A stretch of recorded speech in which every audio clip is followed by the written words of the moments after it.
Hello friends, you are most welcome to my channel the river textbook. आज हम पढ़ेंगे chapter number 1, 3 questions. ये story काफ़ी interesting है, काफ़ी इनग्रॉसिंग है और काफ़ी शिक्षाप्रद है। इस स्टोरी को पढ़ने के बाद जो मैसेज आता है, उस मैसेज को हर इंसान को अपने जीवन में फॉलो करना चाहिए। So let's begin. 3 questions. The thought पहले यहाँ से शुरू करते हैं। Before you read, a king has 3 questions and he is seeking answers to them. What are the questions? Does the king get what he wants? राजा के पास 3 प्रश्न हैं। राजा उन तीनों प्रश्नों के उत्तर ढूंढ रहा है। राजा के वो 3 प्रश्न क्या हैं और क्या राजा को इन तीनों प्रश्नों के उत्तर मिल जाएंगे? 3 questions. The thought came to a certain king that he would never fail if he knew 3 things. These 3 things were: what is the right time to begin something? Which people should he listen to?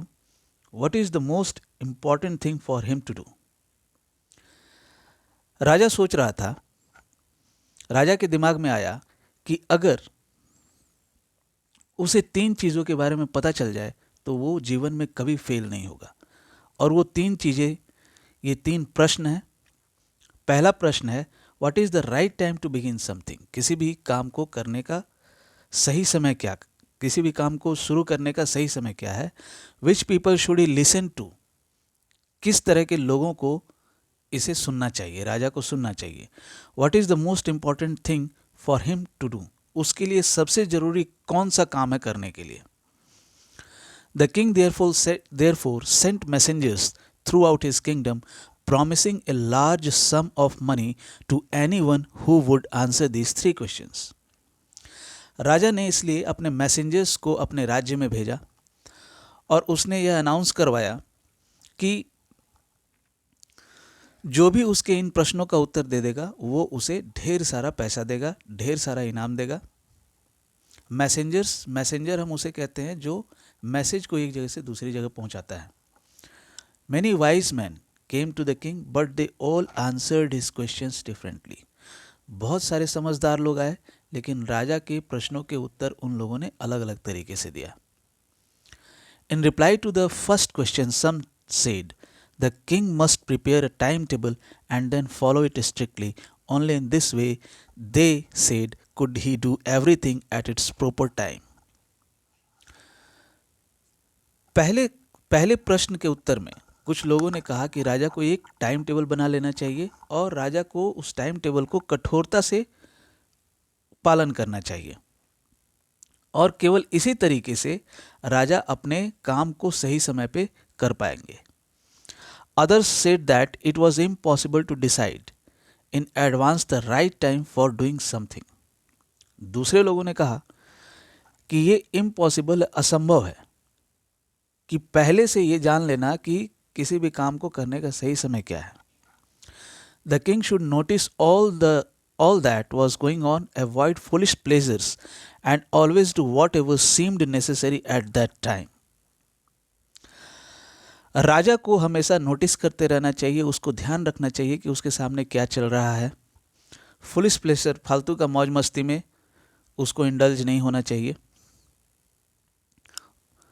फालतू के मौज मस्ती से, फालतू के कामों से उसको दूर रहना चाहिए और हमेशा जो उसको सही लगे समय पे उसे करना चाहिए, जो जरूरी लगे उसे करना चाहिए।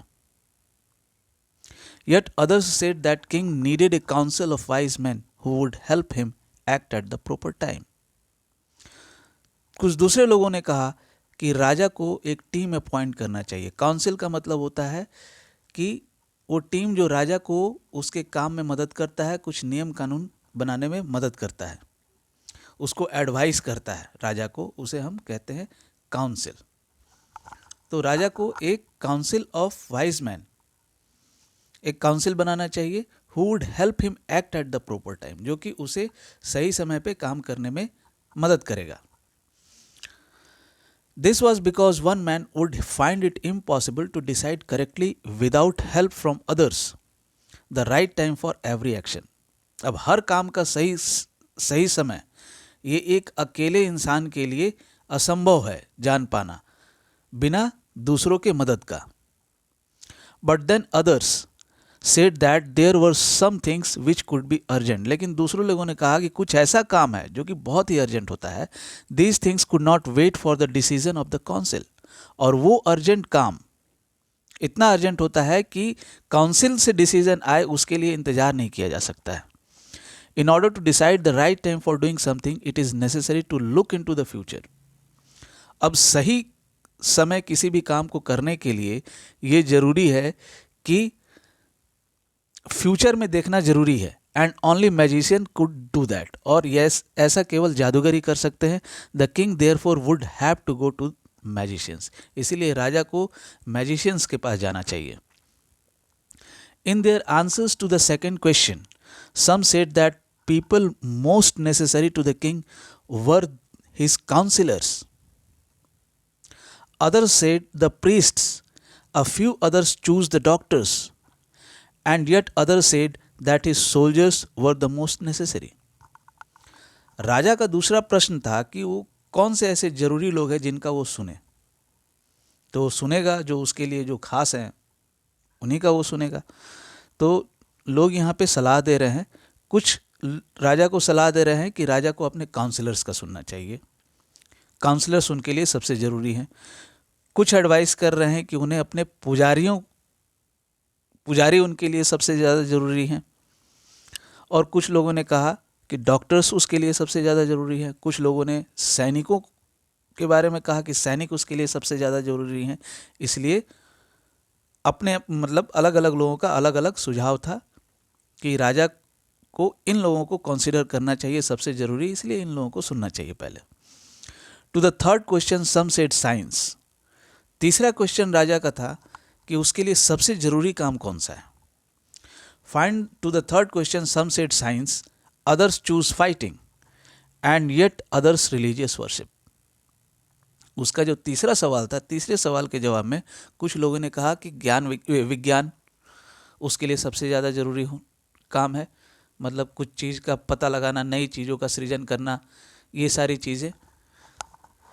कुछ लोगों ने कहा लड़ना उसके लिए सबसे ज़्यादा ज़रूरी है। कुछ लोगों ने कहा पूजा पाठ सबसे ज़्यादा ज़रूरी है। As the answers to his questions were so different the king was not satisfied and give no reward. अब अलग अलग उसके क्वेश्चंस के बहुत सारे अलग अलग विचार लोगों के आए उसके सामने, इसलिए वो संतुष्ट नहीं हुआ और इसीलिए उसने किसी को कोई इनाम नहीं दिया। Instead he decided to seek the advice of a certain hermit who was widely known for his wisdom. अब इन लोगों की सलाह की जगह अब उसने डिसाइड किया कि वो एक हर्मिट एक साधु संत जैसे इंसान को कहते हैं जो कि एकांत में रहना पसंद करता है और सिंपल लाइफ जीता है। तो राजा ने डिसाइड किया कि वो एक संत का एडवाइस लेगा जो कि वो अपने विजडम के लिए चर्चित है। उसके सोच, विजडम का मतलब जिसका सोचने समझने का शक्ति बहुत अच्छा होता है। The hermit lived in A would which he never left. Hermit एक छोटे से जंगल में रहता था और वो जंगल से बाहर कहीं नहीं जाता था। He saw no one but simple people, and so the king put an ordinary clothes. Before he reached the hermit's hut, the king left his horse with his bodyguard and went on alone. Hermit केवल simple लोगों से मिलता था, साधारण लोगों से मिलता था, बड़े लोगों से नहीं मिलता था। इसीलिए राजा साधारण कपड़े पहन लिया राजा ने, और अपने राजा वाला कपड़े को बदल करके उसने साधारण कपड़े पहन लिए। और हर्मिट के झोपड़ी के पास पहुंचने से पहले उसने अपने घोड़े को अपने बॉडीगार्ड के साथ छोड़ दिया और वो वहां से फिर अकेला चल पड़ा। As the king came near the hermit's hut he saw the hermit digging the ground in front of his hut. जब वो हर्मिट की झोपड़ी के पास पहुंचा तो उसने देखा कि हर्मिट अपने झोपड़ी के सामने कुछ खुदाई का काम कर रहा है। ही greeted the king and continued digging. Hermit ने राजा को ग्रीट किया, हम लोग कहते हैं ना गुड मॉर्निंग, नमस्कार, तो राजा ने ग्रीट किया और फिर वो अपना काम जारी रखा, अपना खुदाई का काम वो करता रहा. The hermit was old and weak and as he worked he breathed heavily. Hermit बूढ़ा था और कमज़ोर था, और इसलिए जैसे जैसे वो काम कर रहा था उसकी सांस भी तेज तेज चल रही थी. The king went up to the hermit and said, I have come to you, wise hermit, to ask to answer 3 questions. How can I learn to do the right thing at the right time? Who are the people I need most? And what affairs are the most important? Raja hermit के पास गया और उसने कहा कि मैं आपके पास 3 सवालों के जवाब के लिए आया हूँ. पहला सवाल उसने बताया कि उसके लिए सही समय कौन सा काम है, कैसे, how can I learn to do the right thing at the right time. वो कैसे सीखे कि उसे सही समय पे कौन सा सही समय है काम करने के लिए. Who are the people I need most, उसके लिए सबसे ज़रूरी लोग कौन है. And what affairs are the most important, और उसके लिए सबसे ज़्यादा ज़रूरी काम कौन सा है. The hermit listen to the king but did not speak. Hermit सुनता रहा राजा को, लेकिन उसने कुछ कहा नहीं. He went on digging. You are tired, said the king. He let me take the spade and work in your place. राजा ने कहा कि आप थक गए हैं, आप मुझे कुदाल दीजिए, मैं आपकी जगह पे काम करता हूं. Thanks, said the hermit. Giving the king his spade, then he sat down on the ground. hermit ने उसे थैंक्स कहा और उसे अपना कुदाल, स्पेड को हम हिंदी में कुदाल कहते हैं, उसे अपना कुदाल, राजा को अपना कुदाल दिया और कुदाल दे करके वो जमीन पर बैठ गया.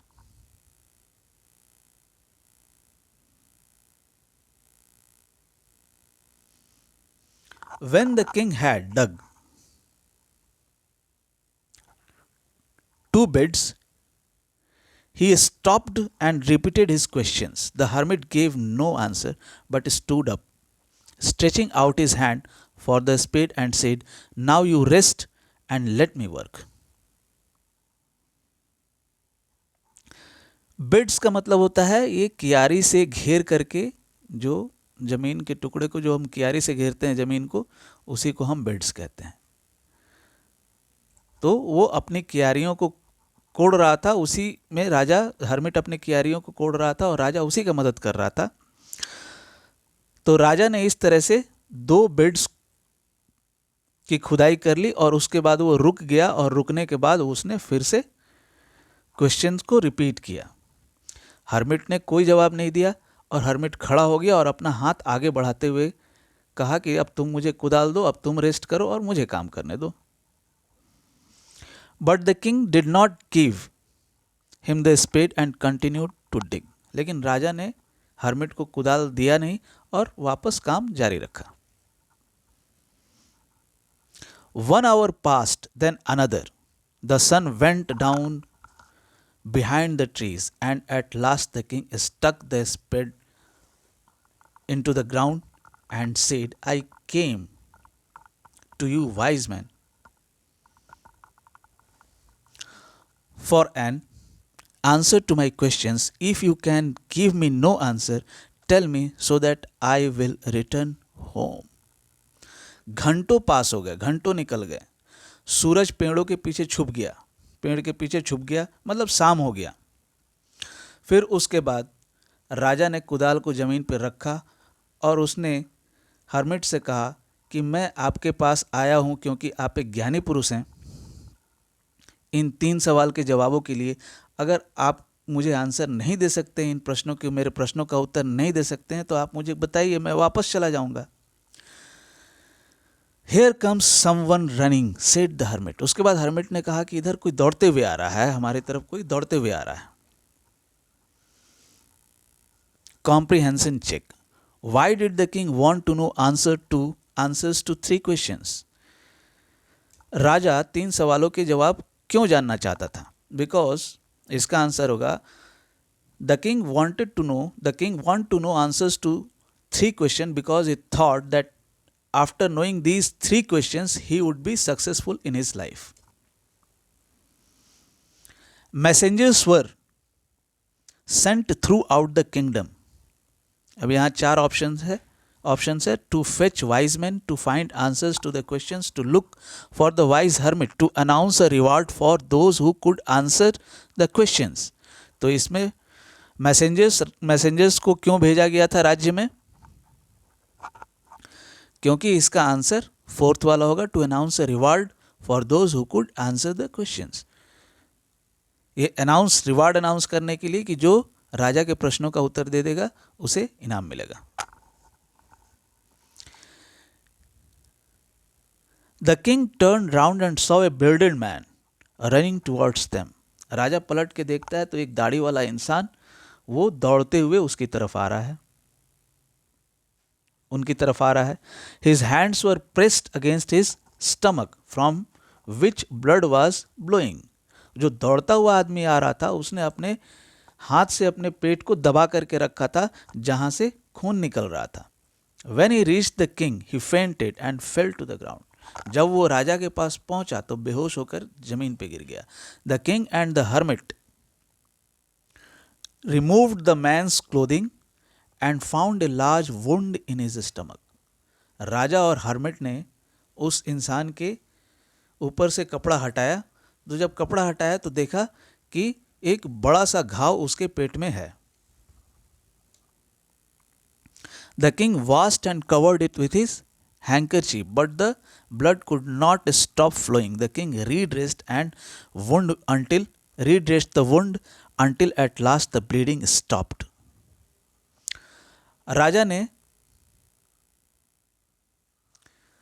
उस आदमी के घाव को धो करके उसके ऊपर उसे रुमाल से ढक दिया, लेकिन ब्लड बहना रुक नहीं रहा था. इसीलिए राजा बार बार उसका मरहम पट्टी तब तक करता रहा जब तक कि उसका खून बहना रुक नहीं गया.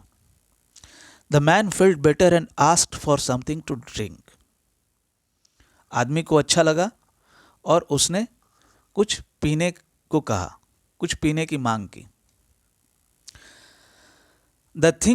The king brought fresh water and gave it to him. राजा ताजा पानी लेकर के आए और उसके बाद उस इंसान को दिया.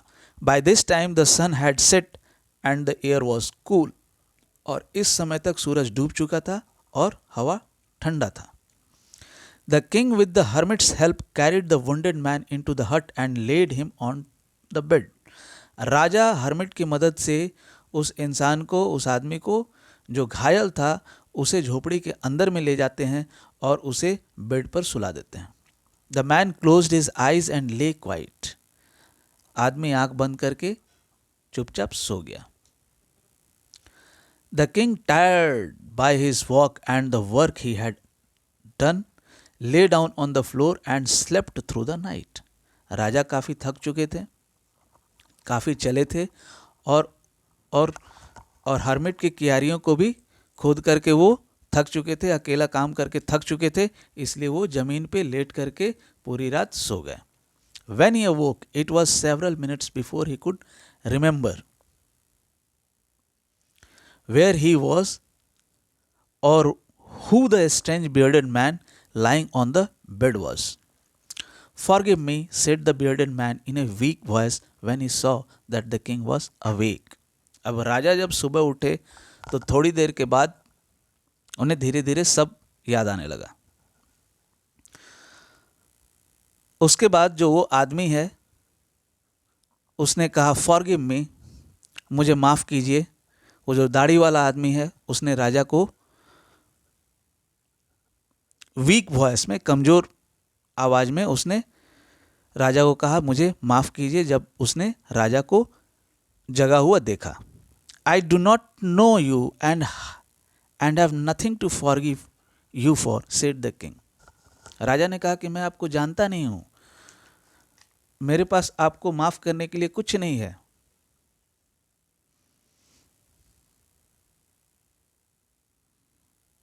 You do not know me, but I know you. I am that enemy of yours who swore revenge on you because you put my brother to death and seized my property.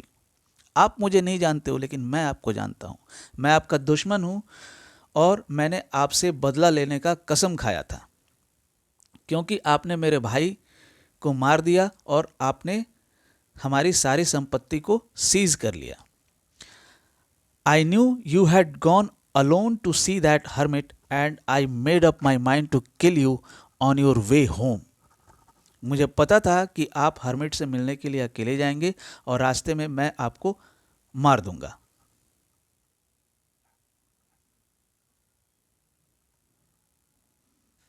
रास्ते में जब आप hermit से मिल के वापस आएंगे तो मैं आपको रास्ते में मार दूंगा। But the day passed and you did not return, लेकिन दिन गुजर गया, आप वापस आए नहीं। So I left my hiding place and came upon your bodyguard who recognised me and wounded me. अब जब इंतजार करते करते आप आए नहीं, तो उसके बाद मैं जहाँ से छुपा हुआ था वहाँ से वहाँ से बाहर निकल आया और आपके बॉडीगार्ड के सामने आ गया। आपके बॉडीगार्ड ने मुझे पहचान लिया और उसने मुझे घायल कर दिया। I escaped him from him but I should have died if you had not dressed my wounds. मैं उससे तो बच के आ गया, लेकिन अगर आपने मेरे घाव के ऊपर मरहम पट्टी नहीं किया होता तो मैं मर गया होता। I wish to kill you and you have saved my life. Now if I live I will serve you as your most faithful servant and will order my sons to do the same. Forgive me. मैं आपको मारना चाहता था, लेकिन आपने मेरा जीवन बचाया, इसलिए अब मैं जीऊँगा तो आपका पूरा जीवन मैं आपका आज्ञाकारी नौकर बन के रहूँगा और मैं अपने बच्चों को भी कहूँगा कि वो आपका आज्ञाकारी नौकर बन के रहें। आप मुझे कृपया क्षमा कर दीजिए। The king was very happy to have made peace with his enemy so easily and to have won him over as a friend. राजा को इस बात की खुशी हुई कि वो शांति से अपने दुश्मन के दिल को जीत लिया और उसे अपना मित्र बना लिया और वो आदमी उसका मित्र बन गया। He not only forgave him but said he would send his servants and his own doctor to look after him and he promised to give back the man his property. राजा ने केवल उसे क्षमा ही नहीं किया और राजा ने उसे आश्वस्त किया कि वो अपने नौकर को भेज करके उसके पास अपना डॉक्टर भिजवाएगा। जो घायल आदमी है अपने नौकरों के साथ वो अपना डॉक्टर भिजवाएगा और उसका इलाज करवाएगा और जो संपत्ति जो राजा ने सीज किया है वो भी उसे लौटा देगा। Leaving the wounded man, the king went out of the hut and looked round for the hermit. Before going away, he wished once more to get answers to his questions. अब उस घायल इंसान को छोड़ करके राजा झोपड़ी के बाहर निकला और चारों तरफ देखने लगा, हर्मिट को ढूंढने लगा। अब जाने से पहले उसने सोचा,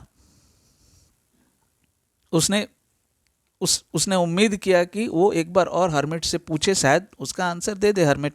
the hermit was on his knees sowing seeds in the beds that had been dug the day before. Hermit अपने घुटने पे था और वो अपने खेत में बीज बो रहा था जो कि उसके पहले दिन जिसको कोड़ा गया था। The king went up to the hermit and said, for the last time I beg you to answer my questions wise man. अब राजा उसके पास, हर्मिट के पास पहुंच के बोला कि मैं आखिरी बार अपने सवाल आपसे पूछ रहा हूं।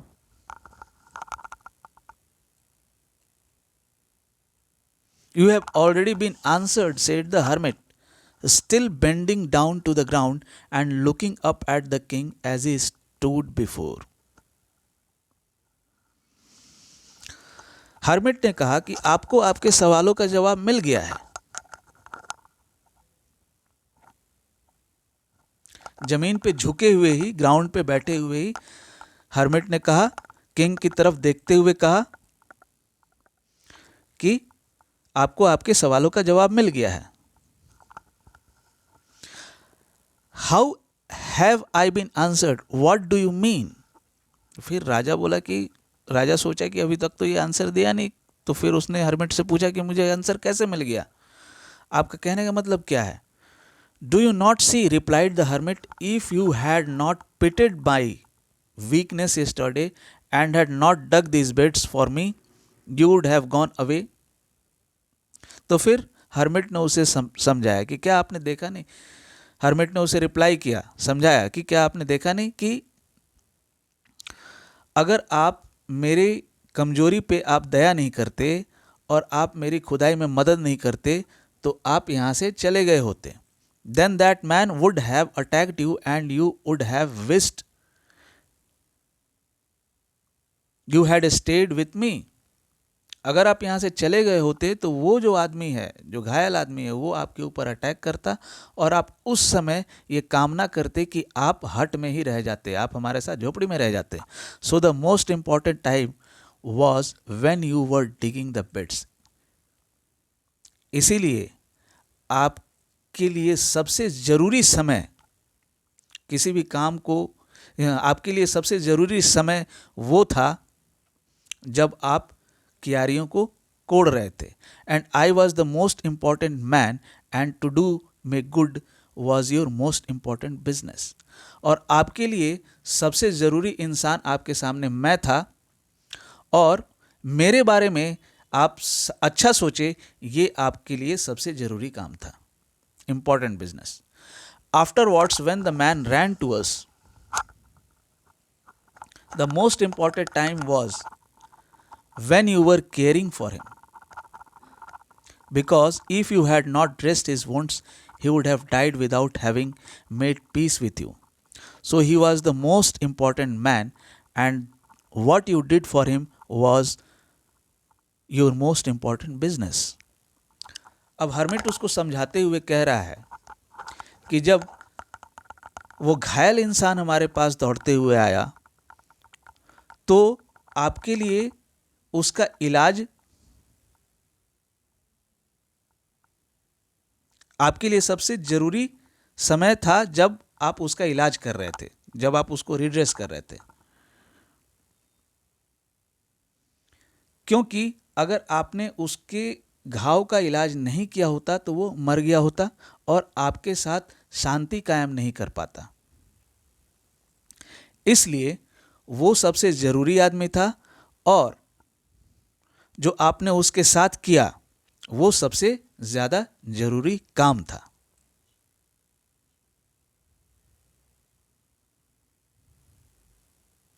तो इसके मुताबिक राजा हर्मिट समझा रहे हैं राजा को कि जब वो आदमी आपके पास आया तो उसके इलाज करने का जो सही समय था, उसका वो काम आपके लिए, उसका इलाज सबसे ज़्यादा ज़रूरी था और वो समय, वो प्रेजेंट समय जब वो था तो उसका इलाज करना सबसे ज़्यादा ज़रूरी था, वो समय सबसे ज़्यादा इम्पोर्टेंट था.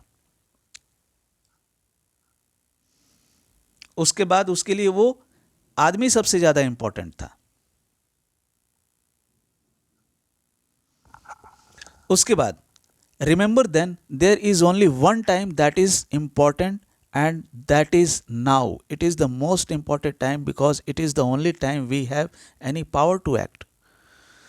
फिर हर्मिट ने कहा कि याद रखिए कि आपके लिए सबसे ज़रूरी समय अभी है, नाउ, क्योंकि यही एक समय है अभी प्रेजेंट जिसमें कि आपके पास कुछ करने की आपके अंदर शक्ति होती है. The most necessary person is the person you are with at a particular moment, for no one knows what will happen in the future and whether we will meet any one else.